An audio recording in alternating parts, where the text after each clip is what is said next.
ಅಲ್ಲ ಗುರು, ಇಂಥ ಕಲಾವಿದ್ರು ಇರ್ತಾರೆ ಅಂತ ನಮ್ಗಂತೂ ಗೊತ್ತಿರ್ಲಿಲ್ಲ. ರೆಕಾರ್ಡ್ಸ್ ಬರೀರು ಅಂದ್ರೆ ಕವನಗಳು ಬರ್ಕೊಂಡ್ ಕುಂತವ್ರೆ. ಎಲ್ಲ ಕನ್ನಡಿಗ ತಾಯಿ ಮಕ್ಕಳಿಗೆ ಕನ್ನಡಿಗ ಮಾಡುತ್ತಿರುವ ನಮಸ್ಕಾರಗಳು. Welcome to mini log. ನಮಸ್ಕಾರ. ಅಲ್ಲ ಗುರು, ಬೆಳಗ್ಗೆ ಕ್ಲಾಸ್ ರೂಮ್ ಒಳಗೆ ಹೋಗೋಷ್ಟಲ್ಲಿ ಇವರೆಲ್ಲ ರೆಕಾರ್ಡ್ಸ್ ಬರೀತಾ ಇದ್ರು. ಆಯ್ತು ಬಿಡು.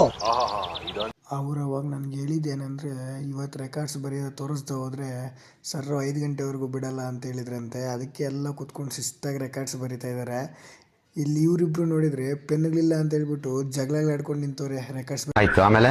ಆಮೇಲೆ ಏನಾಯ್ತು ರಂಗಣ್ಣ, ಇವ್ನು ನೋಡಿದ್ರೆ ಅವ್ರ ಜೊತೆ ಕವನಗಳು ಬರೀತಾವನೆ ಅನ್ಕೊಂಡ್ರೆ ನನಗಿಂತ ಮುಂಚೆ ರೆಕಾರ್ಡ್ ಬರೀತಾವನೆ ಇವನು. ಇವನು ಎಷ್ಟು ಒಳ್ಳೆ ಕಂದನು. ಮೊನ್ನೆ ನಮ್ಮ ಕಾಲೇಜಲ್ಲಿ ಶೂಸ್ ಕೊಟ್ಟಿದ್ರು, ಅದನ್ನ ಕ್ಲಿಪ್ ತಗೊಳೋಣ ಅಂದ್ಕೊಂಡಿದ್ದೆ. ಅದೇ ಟೈಮ್ಗೆ ತಗೋತಾ ಇರಬೇಕಾದ್ರೆ ಇವ್ನು ನಮ್ಮ ಹುಡುಗ ಕ್ಯಾಮ್ರಾ ಎತ್ತಷ್ಟಲ್ಲಿ ಫೋರ್ಸ್ ಕೊಡ್ತಾವನೆ. ಕಾಲೇಜ್ ಬಿಟ್ಟರು ಗುರು, ಹಂಗೆ ಗಾಡಿಯಲ್ಲಿ ಹೋಯ್ತಿದ್ರಿ ಮೂವರು ಒಂದೇ ಗಾಡಿಯಲ್ಲಿ. ಮುಂದೆ ಪೊಲೀಸರೆಲ್ಲ ಇಟ್ಕೋತಾರಂತ ಯೋಚನೆ ಮಾಡ್ತಿದ್ರೆ, ಯಾಕಂಗಂತೀಯ? ಹಂಗೆ ಯೋಚನೆ ಮಾಡ್ಕೊ ಬರ್ತಿರ್ಬೇಕಾದ್ರೆ ಇಲ್ಲಿ ಫ್ಲಾಶ್ ಮ್ಯಾನ್ ಹೋಯ್ತಾನೆ ನೋಡ್ರಿ, ಹೆಂಗೋಯ್ತಾನೆ.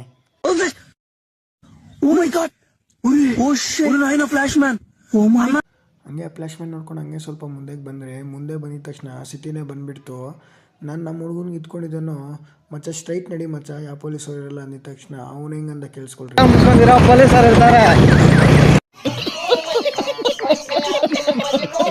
ಅಲ್ಲ ಗುರು, ಬಸ್ ಸ್ಟ್ಯಾಂಡಲ್ಲಿ ಬಿಡ್ತಾನೆ ಅನ್ಕೊಂಡ್ರೆ ಎತ್ಕೊಬಂದು ಫೋಟೋ ಸ್ಟುಡಿಯೋ ಹತ್ರ ಬಿಟ್ಟವನೇ ಇವನು.